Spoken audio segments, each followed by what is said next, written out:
देश के राष्ट्रपिता महात्मा गांधी पर लगातार आपत्तिजनक टिप्पणियां की जा रही हैं। जहां देश भर में महाराष्ट्र के संत कालीचरण का मामला सुर्खियों में है, वहीं अब नरसिंहपुर जिले में एक कथावाचक तरुण मोरारी बापू राष्ट्रपिता महात्मा गांधी पर अमर्यादित टिप्पणी करने के मामले में फंस गए हैं। उन्होंने महात्मा गांधी को देशद्रोही बोल दिया, जिसके बाद उनके खिलाफ नरसिंहपुर स्टेशन थाने में मामला दर्ज हो गया है।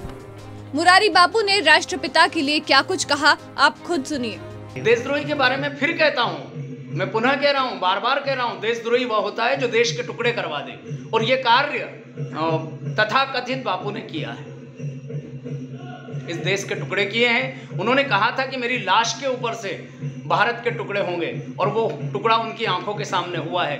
तो देश के जो टुकड़े करवा दे, कोई भी हो, आप में या बापू, इसलिए वो मेरी निगाह में देशद्रोही है। देखिएगा, मेरे कहने से या नहीं कहने से कुछ नहीं होगा। मैं फिर कहता हूँ, मैं अपने शब्दों पर कायम हूँ।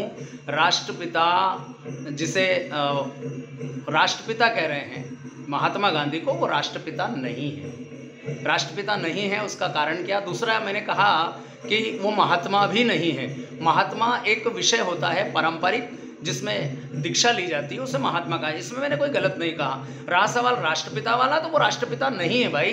ITR में जाकर के जानकारी ले लीजिएगा। दूसरा, संविधान में घोषित नहीं किया, और संविधान में ऐसा कोई नियम नहीं है कि जिसमें आप राष्ट्रपिता कहें। इसलिए मैं तो राष्ट्रपिता नहीं मानता, न कोई देश के अन्य लोग मानते हैं।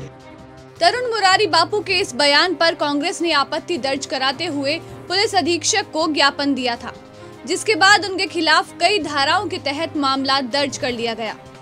पर उन्होंने जो राष्ट्रपिता को देशद्रोही कहा, यदि राष्ट्रपिता देशद्रोही थे तो जी हमारे जो नोट हैं, इनमें उनकी फोटो आज भी क्यों छापी जा रही है?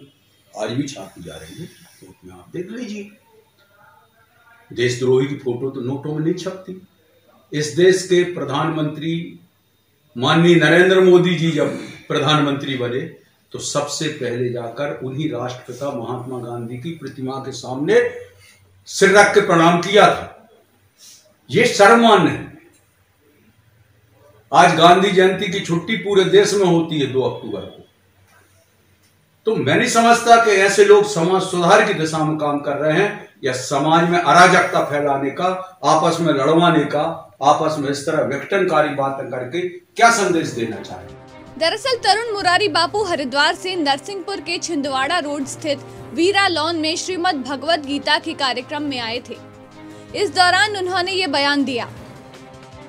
आपको बता दें कि तरुण मोरारी बापू के खिलाफ IPC की धारा 153, 504 और 505 के तहत मामला दर्ज किया गया है। समाचार प्लस के लिए नरसिंहपुर से दिनेश विश्वकर्मा की रिपोर्ट।